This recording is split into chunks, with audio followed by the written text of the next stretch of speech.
días, María. Buenos días, Francés. Bueno, estamos aquí contigo para hablar, profundizar,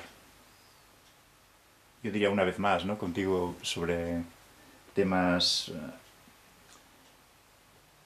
diríamos, espirituales de lo interno, también en la forma como se refleja en lo externo y cómo de esta dinámica podemos un poco salir del atolladero en que parece que se ha empeñado en meterse el mundo, ¿no? Entonces, está claro que estamos en un momento de cambios tremendos, de dificultades sociales crecientes, y surgen también muchas angustias en las personas y muchos interrogantes, ¿no? Te preguntaría que en este contexto, ¿qué actitud puede adoptar la persona para no ser llevada por el fatalismo? ¿De qué manera puede situarse delante de este panorama? Yo no sé si hablaría de fatalismo, ¿no? Porque la palabra indica como una finalidad inexorable a la que uno está abocado y yo creo que no.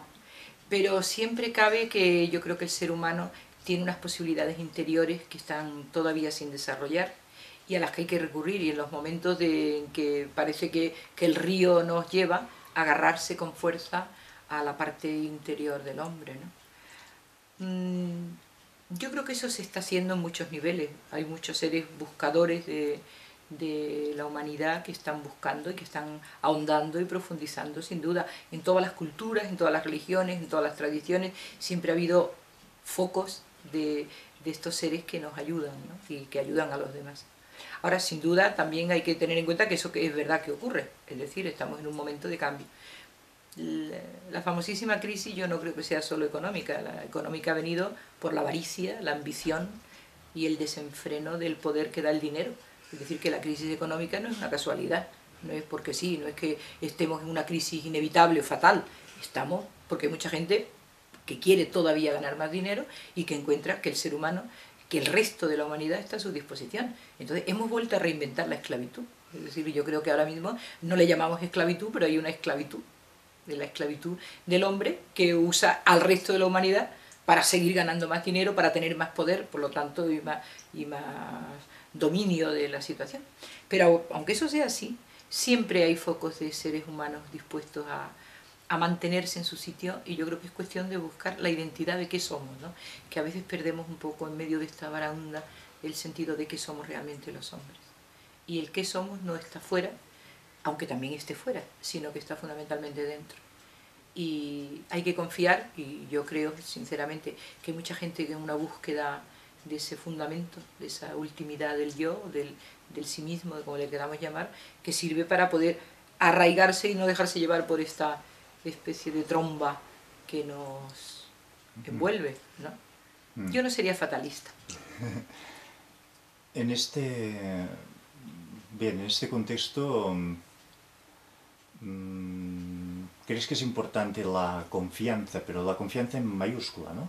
Sí. Como la confianza de que no estamos solos, sino que hay algo aquí que vela por nosotros. No sé, ¿qué es para ti la confianza y qué importancia tiene? Bueno, yo creo que creer en una cosa externa que nos va a sacar del atolladero, pues sería una especie de inocencia un poco infantil. Lo que sí está claro es que existe, hay, o como le queramos llamar, porque la palabra existir siempre tiene unas connotaciones muy complejas, una realidad última, un fundamento que sí que nos permite tener esa confianza. En el fondo la confianza es fe. Fe y confianza vienen a ser la misma cosa, es un dejarse llevar por aquel sentimiento de profundidad de que todo, en el fondo, responde a un movimiento subterráneo de la realidad. Ese movimiento subterráneo existe, pero con nuestra colaboración. No podemos esperar una cosa muy externa, que viene algo, una mano que nos salva y nos salva como una cosa sencilla y un poco infantiloide, esa especie de idea que tenemos de Dios que está solucionando cosas no, pero sí que existe un fundamento último, una realidad última de fundamento, que desde luego de ser algo es amorosa, es un fundamento amoroso del universo que sustenta la realidad y que sustenta al hombre. Y que entonces el hombre, para no dejarse llevar por eso, lo que tiene que hacer es bucear ahí dentro. Por eso la profundización, la necesidad de profundización. Los hombres que profundizan y se encuentran con esa realidad, con ese magma amoroso que sustenta el universo, ellos pueden ayudar. Y ellos pueden ayudar porque son el signo de que todo por debajo es una metáfora, indudablemente, tiene sentido. Lo que no podemos caer un poco en la tentación de los tiempos un poco de milenaristas o de que acaba todo, de que algo así como que va a venir alguien y nos va a meter una mano por la nube, ¿no? Que es una forma de representar la divinidad y nos va a salvar en el último instante, sino que es más bien el fundamento del ser humano en sí mismo que se cruza y subterráneamente se une a esa realidad, el que sirve de fundamento a todo lo demás. Diríamos como que esa cosa que muchos llamamos Dios, ese misterio profundo de la realidad, necesita de alguna manera la colaboración humana. Él está esperando que nosotros despertemos para pedir esa necesidad de estar dentro de Él, ¿no? Y a su vez, la necesidad que tenemos de Él ha surgido de Él mismo. Es una especie de realidad última en la que el hombre se siente atraído y esa cosa te atrae y tú te sientes atraído porque te atrae y esa realidad es lo que da fundamento. Entonces la confianza es dejarse llevar por esa vida íntima, amorosa y última, y es lo que nos va a salvar. Quiero decir que nos va a salvar en la medida en que el hombre vuelva ahí a ese fundamento amoroso de la realidad. No un Dios externo, un Deus ex machina, que te saca del charco cuando te estás hundiendo, tanto como que el hombre mismo debe de intentar buscar dentro de sí mismo ese fundamento y ver cómo ese fundamento está a su vez unido a un largo mar subterráneo en el que todos nos fundimos y en el que de alguna manera sustenta la realidad. En eso no solo confío, sino que creo, porque confiar y creer es la misma cosa. Y una persona que de algún modo consigue conectar con esta parte interna, íntima, que le da esta fuerza, esta confianza, esta persona, ¿cómo la ves cuando empieza a mirar su entorno y ve que las cosas se van tambaleando? ¿Esta persona cómo la ves situada en relación con los demás o en relación con su entorno? Yo creo que eso es siempre una opción personal, es una llamada, uno siente una llamada y es la honestidad que uno tenga de contestar a esa llamada.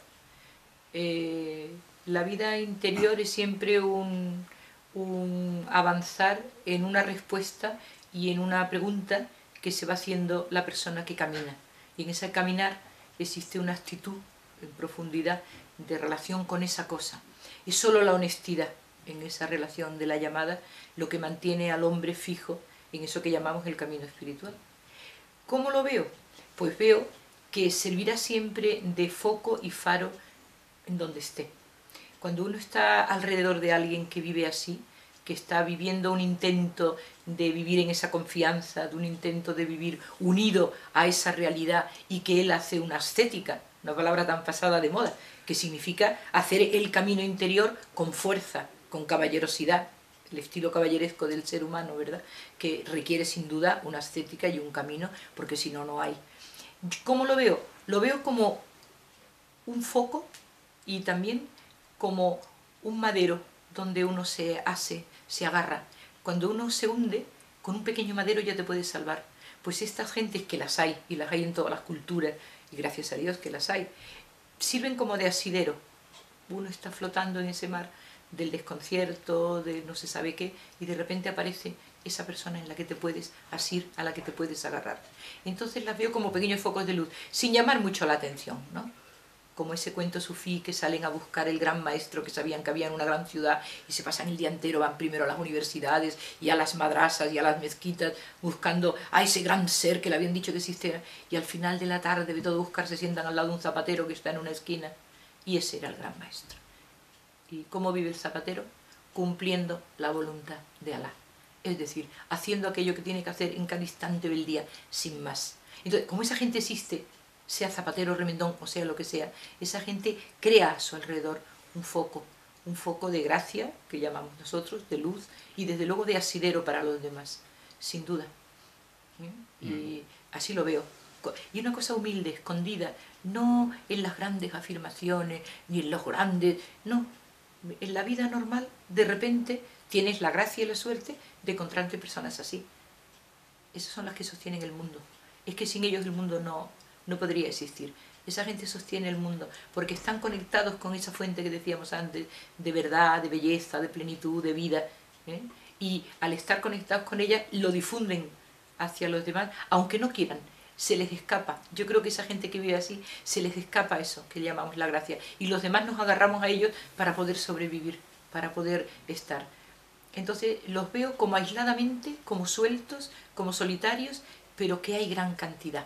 No nos podemos desanimar porque esa gente existe. Y esas son la gente que de manera oculta, siempre oculta, sostienen el mundo.